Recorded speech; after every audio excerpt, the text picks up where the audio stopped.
For those who thought NATO's time had passed, they got a rude awakening when Putin invaded Ukraine. Some of the oldest and deepest fears in Europe roared back to life, because once again, a murderous madman was on the march. But this time, no one cowered in appeasement, especially the United States.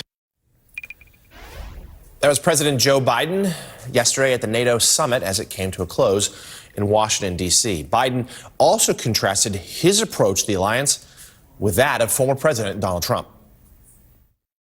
Meanwhile, my predecessor has made it clear he has no commitment to NATO.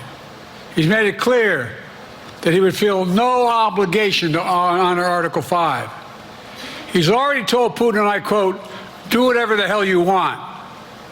In fact, the day after Putin invaded Ukraine, here's what he said. It was genius. It was wonderful. Some of you forgot that, but that's exactly what he said.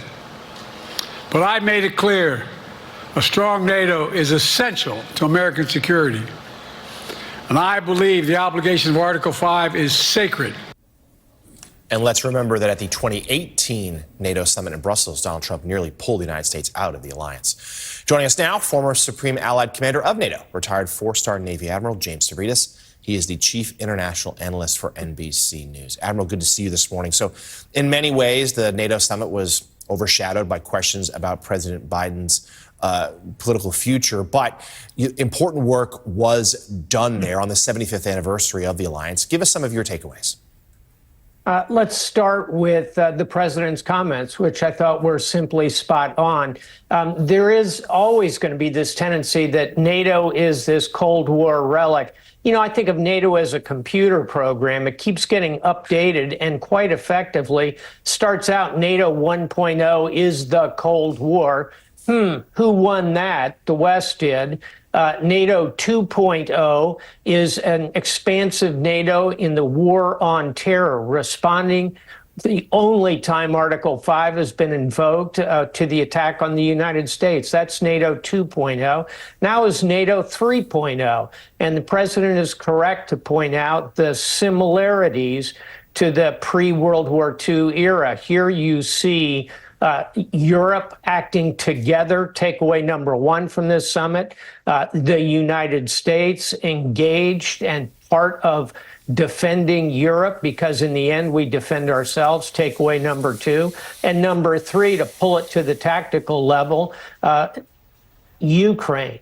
A statement that their membership in NATO is irreversible. That shows a NATO that's willing to stand up to Putin. Those are my three big takeaways, Jonathan. So we heard from President Biden with that contrast about Donald Trump. And with that as the backdrop, reporting this week from Politico that Trump, were he to win again, is considering a reduction in intelligence sharing with former NATO members. Give us your reaction to that. Well, the first one would be maybe we ought to be worried about our European partners deciding not to share intelligence with us when they see stacks of intelligence documents in the bathrooms in Mar-a-Lago. So that can cut both ways. Let's start with that. And secondly, it's an indicator, Jonathan, of the larger looming tower of Donald Trump, what he could do to NATO. It's not just the intelligence. As the commander-in-chief, he can pull our troops out of Europe. He has expansive powers about where deployments occur. Ships could stop going to the Mediterranean. Submarines stop going to the Arctic. A president has great powers and elections have consequences. So the Europeans are very correct in worrying about this.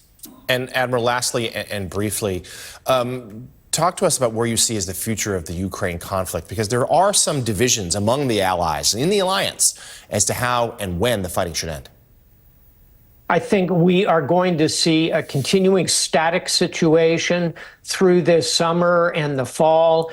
And once we get through the U.S. election, I think at that point, both administrations will be trying to find a way to get to a negotiation.